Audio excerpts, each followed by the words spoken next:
2024, saya memiliki pendapat berbeda dengan mayoritas hakim. Sebelum menyampaikan pendapat berbeda tersebut, terlebih dahulu saya akan menjelaskan hal-hal sebagai berikut yang sebagian nanti akan saya anggap dibacakan.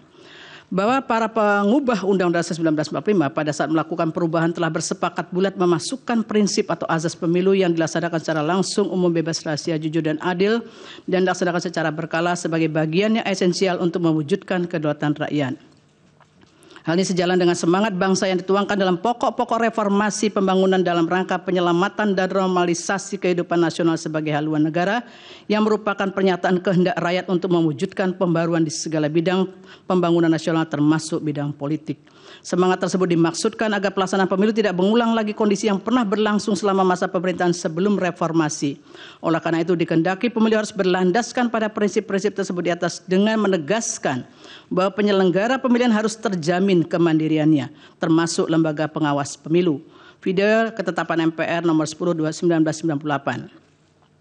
Bahkan sejalan dengan semangat reformasi juga ditegaskan bahwa dalam rangka penyelamatan dan normalisasi kehidupan nasional penting untuk ditumbuhkan pemerintahan yang bersih sebagai pelayan masyarakat dan bertindak berdasarkan hukum dalam rangka lebih meningkatkan kredibilitas pemerintah di mata rakyat. Artinya reformasi telah meletakkan tonggak sejarah bangsa untuk bangkit dengan kesadaran baru bangsa Indonesia guna menggapai tujuan bernegara secara beradab dengan dilandasi nilai-nilai fundamental kebangsaan berdasarkan Pancasila.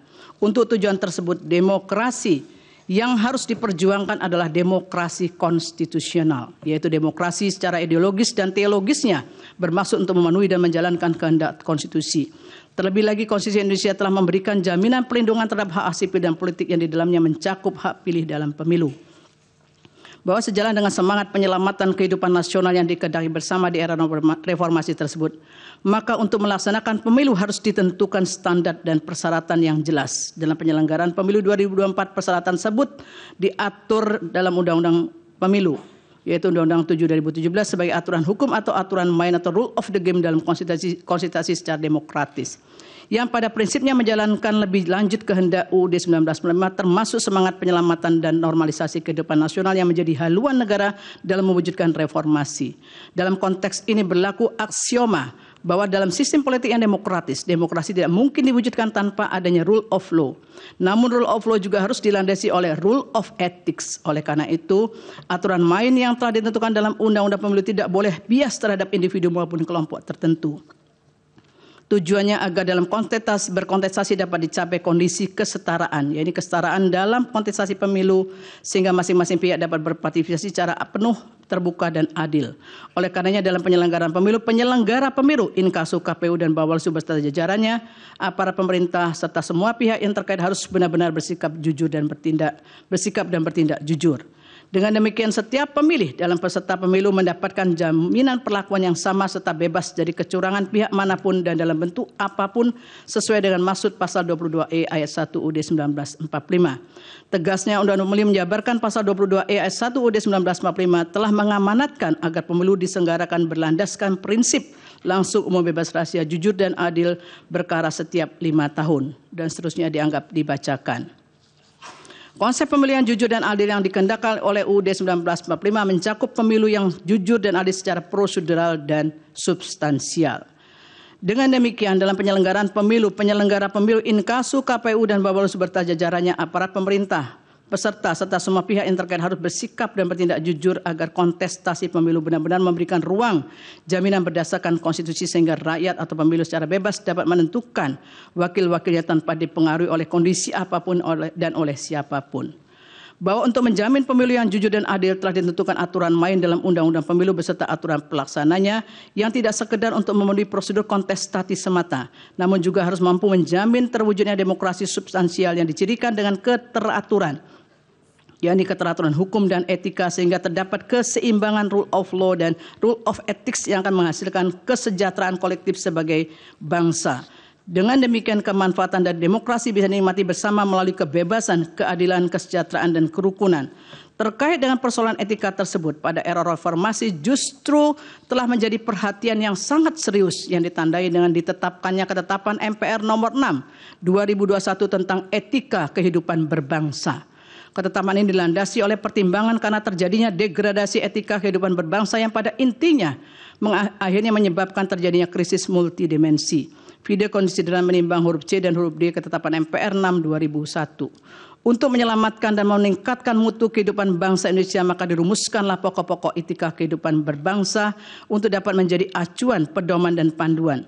Pentingnya dirumuskan etika kehidupan berbangsa tersebut bertolak dari berbagai kondisi masa lalu dan masa kini serta tantangan masa depan sehingga perlu ada acuan antara lain pada cita-cita persatuan dan kesatuan, ketahanan kemandirian yang dijiwai oleh nilai-nilai agama serta nilai-nilai luhur budaya bangsa.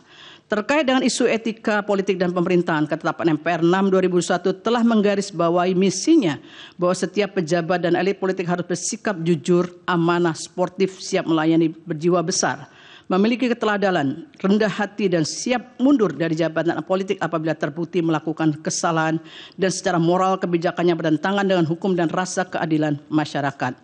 Video angka 2 bab 2 pokok-pokok etika kehidupan berbangsa Ketetapan MPR nomor 6/2021. Menimbang Mahkamah dalam putusan aku telah menyatakan berwenang mengadili permohonan pemohon, sekalipun termohon dan pihak terkait mengeksepsi kewenangan Mahkamah. Dalam konteks ini penting bagi saya untuk menegaskan bahwa memahami kewenangan Mahkamah dalam penyelesaian perselisihan hasil pemilihan umum tidak dapat dilihat secara parsial dengan merujuk pada pasal 24 C ayat 1 UUD 1945 dan pasal 475 Undang-Undang Pemilu dan seterusnya dianggap dibacakan.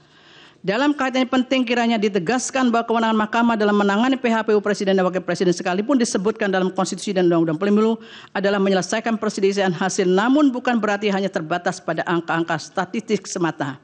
Maka apabila Mahkamah dibatasi untuk memeriksa angka semata, justru sama artinya dengan menurunkan derajat konstitusi itu sendiri, di mana Mahkamah harus menjaga nilai-nilai konstitusi dan prinsip-prinsip demokrasi.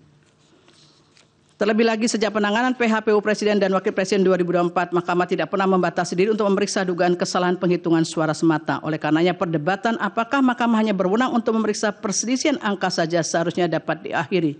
Sehingga Mahkamah ke depan dapat berfokus pada memeriksa berbagai persoalan yang dapat mengaruhi hasil pemilu apabila penyelenggara pemilu, khususnya KPU dan Bawaslu, tidak menjalankan tugas dan fungsinya secara optimal, profesional, dan independen dalam mencegah dan meminimalkan terjadinya berbagai kesalahan ataupun pelanggaran di seluruh tahapan pemilu sehingga pemilu yang jujur dan adil tidak berlangsung. Dalam permohonan aku persoalannya adalah apakah penyelenggara pemilu inkasu KPU dan Bawaslu telah melaksanakan kewenangannya sesuai dengan prinsip yang dijamin dalam konstitusi dan ketentuan peraturan perundang-undangan dalam pemilu presiden dan wakil presiden 2024 sehingga terjamin pemilu yang jujur dan adil. Jika hal tersebut tidak dilakukan, maka lembaga yang dapat menegakkan terlanggarnya pemilu yang jujur dan adil sebagaimana dijamin oleh konstitusi adalah Mahkamah Konstitusi sebagai peradilan konstitusi. Menimbang bahwa berkenaan dengan pendapat berbeda aku, pemohon dalam permohonannya mendalilkan tidak dilaksanakannya kewenangan penyelenggara pemilu inkasu KPU Bawaslu dan adanya keterlibatan atau mobilisasi pejabat atau aparat negara serta politisasi bansos. Setelah mencermati secara dalil pemohon tersebut pada pokoknya berkaitan dengan dugaan ketidaknetralan PJ Kepala Daerah dan pembagian bansos. Terhadap dalil pemohon aku, saya memberikan pendapat berbeda sebagai berikut. Pertama, berkaitan dengan persoalan ketidaknetralan PJ Kepala Daerah, perlu kiranya dipertimbangkan hal-hal sebagai berikut yang dianggap dibacakan. Berkaitan dengan pengisian PJ Kepala Daerah, tidak boleh mengabaikan prinsip-prinsip demokrasi dan sekaligus memberikan jaminan bagi masyarakat bahwa mekanisme pengisian penjabat tersebut berlangsung secara terbuka, transparan, dan akuntabel untuk menghasilkan pemimpin yang kompeten serta berintegritas sebagaimana hal tersebut telah dipertimbangkan dalam putusan MK nomor 67/2021 yang dianggap dibacakan. Bahwa selanjutnya dalam proses pengisian PJ Kepala Daerah tersebut pula harus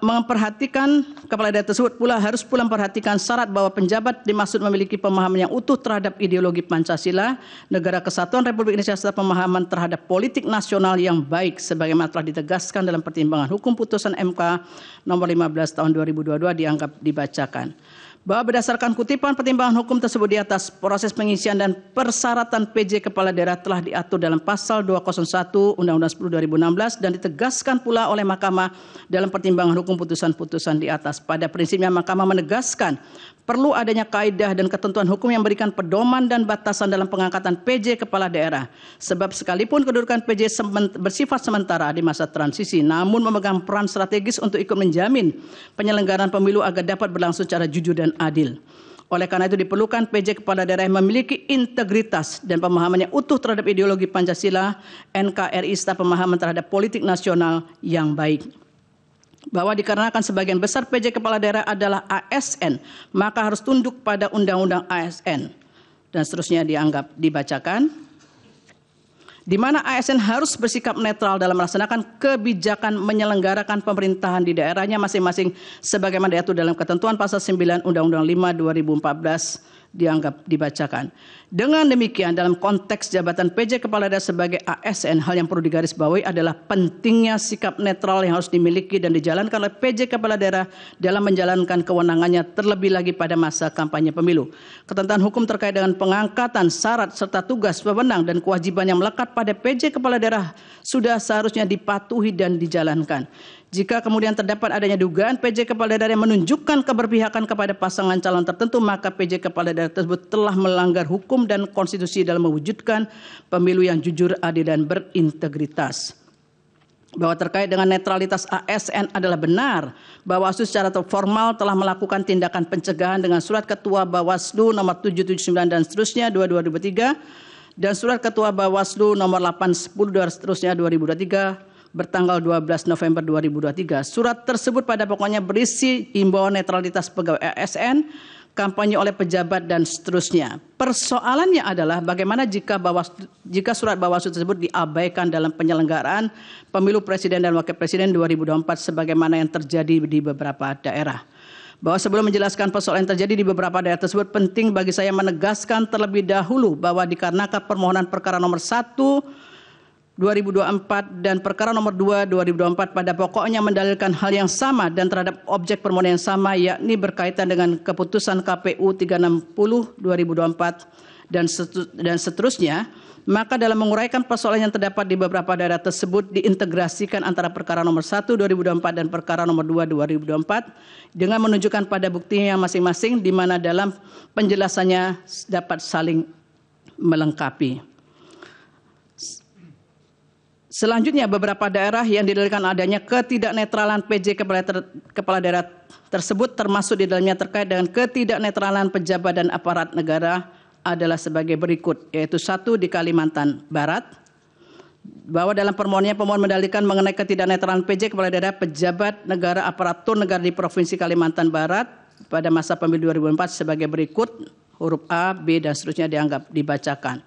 Terhadap dalil pemohon di atas, Mahkamah seharusnya juga mempertimbangkan berbagai laporan temuan Bawaslu berkenaan dengan permasalahan netralitas pejabat sebagaimana didalilkan oleh pemohon berkenaan dengan PJ Gubernur Kalimantan Barat yang dianggap tidak netral dalam masa kampanye 2024. Bawaslu dalam keterangannya memberikan penjelasan sebagai berikut, huruf A, B, dan seterusnya dibacakan. Bahwa berdasarkan hasil temuan Bawaslu di atas telah terbukti PJ Gubernur melakukan pelanggaran terhadap netralitas dalam masa pemilu 2024.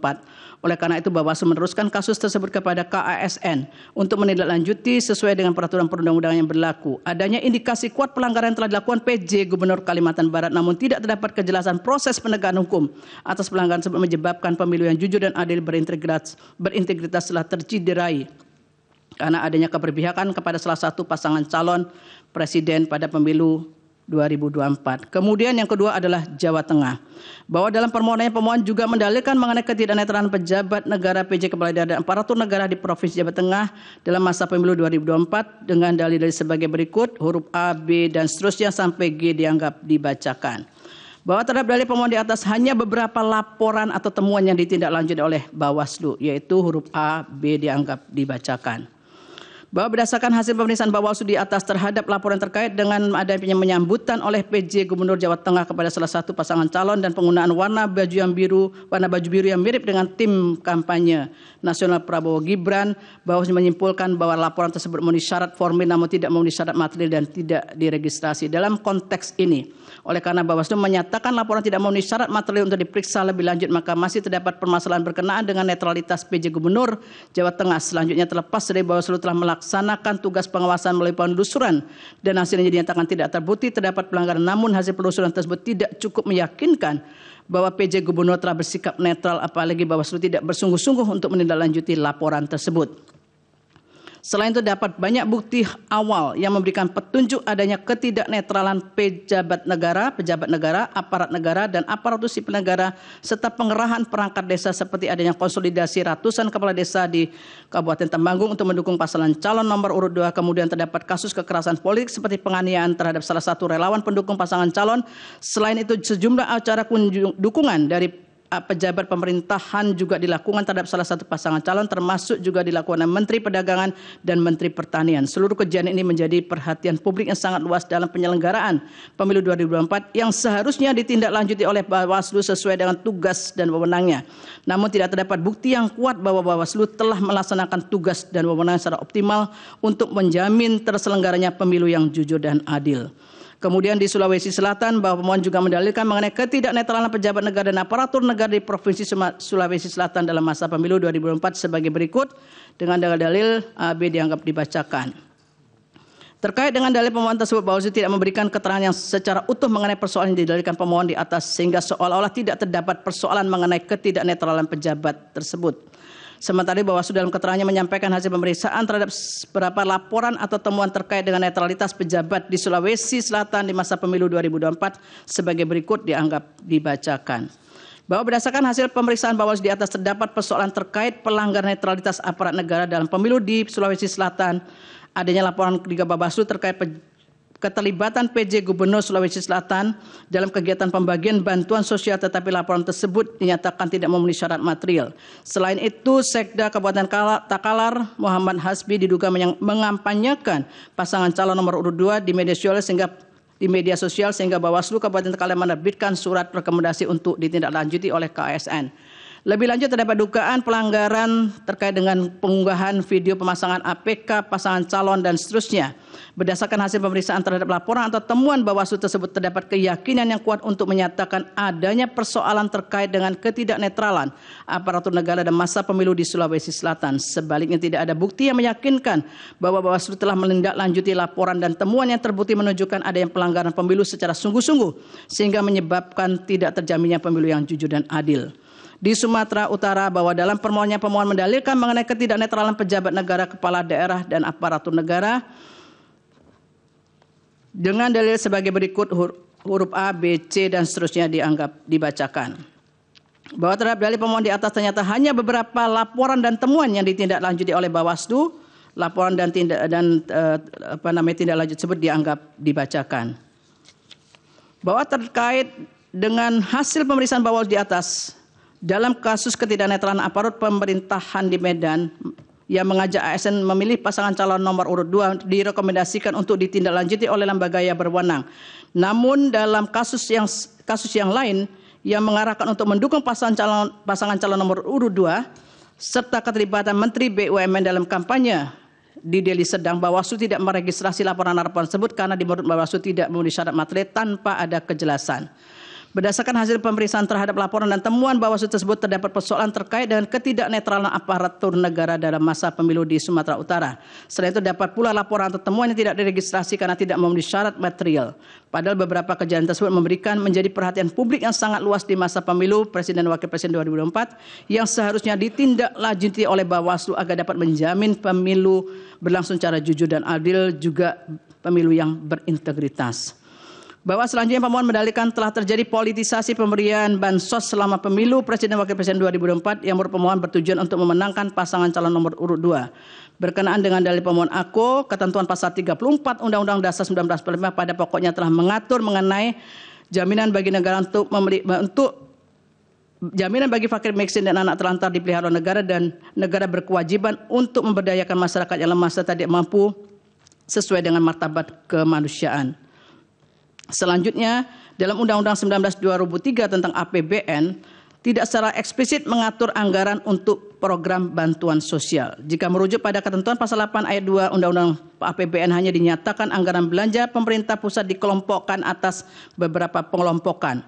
Berdasarkan penjelasan pasal 8 ayat 2 huruf A angka 11 Undang-Undang 19/2003 tentang APBN tersebut, disebutkan bahwa fungsi perlindungan sosial merupakan belanja pemerintah pusat yang berdaya guna dalam memberikan pelayanan sosial, jaminan sosial, pemberdayaan sosial, dan seterusnya dari kemungkinan terjadinya risiko sosial.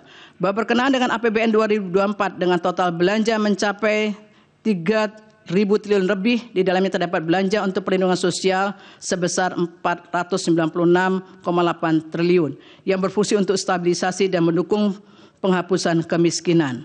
Dalam kaitan ini, oleh karena pengelolaan APBN yang bersifat dinamis tersebut dilakukan melalui penyesuaian, salah satunya adalah melalui proses automatic adjustment.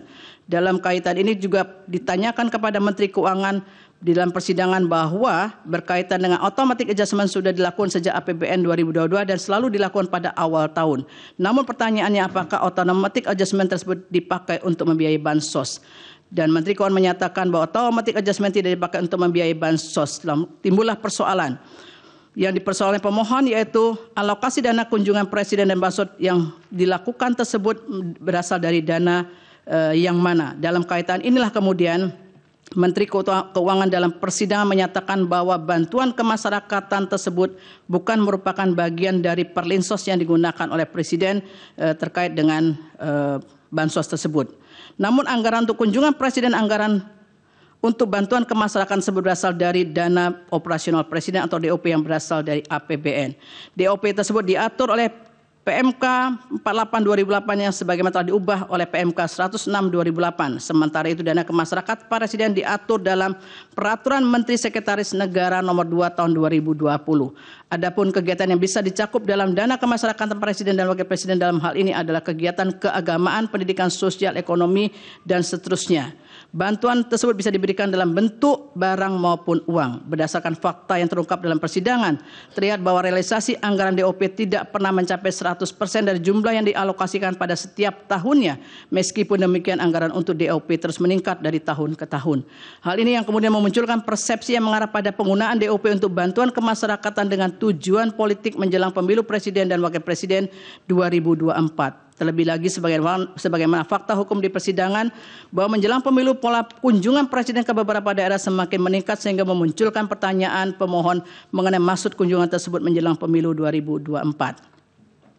Dalam kaitan ini secara normatif, Undang-Undang Pemilu memang memberikan hak kepada presiden, wakil presiden, dan menteri untuk terlibat dalam kampanye sebagaimana ketentuan pasal 281 ayat 1 Undang-Undang Pemilu yang menyatakan kampanye pemilu yang mengikut sertakan presiden, wakil presiden, menteri, gubernur, wakil gubernur, bupati, dan seterusnya harus memenuhi ketentuan, yaitu 1. Tidak menggunakan fasilitas dalam jabatannya kecuali ada fasilitas pengamanan bagi pejabat negara sebagaimana diatur dalam ketentuan peraturan perundangan, dan B. menjalani cuti di luar tanggungan negara. Syarat tersebut pada prinsip bersifat kumulatif. Selain itu terdapat pula beberapa ketentuan lain dalam Undang-Undang Pemilu yang juga mengatur kampanye bagi presiden, yaitu pasal 305 dan seterusnya dianggap dibacakan. Terdapat pula ketentuan dalam pasal 304 yang juga mengatur tentang pelaksanaan kampanye mengenai larangan dalam pelaksanaan kampanye yang dianggap dibacakan. Bahwa berdasarkan ketentuan-ketentuan di atas, meskipun secara normatif presiden dan wakil presiden memiliki hak untuk terlibat dalam kampanye dan tidak ada ketentuan larangan bagi presiden memberikan bansos, namun dengan adanya pemberian bansos menjelang pemilu dan di masa kampanye, maka dalam batas penalaran yang wajar, hal tersebut tentu berdampak pada para peserta pemilihan karena adanya ketidaksetaraan. Di antara faktor yang mendukung keadaan ini adalah adanya celah hukum yang ada pada aturan pemilu yang tidak jelas yang kemudian dimanfaatkan.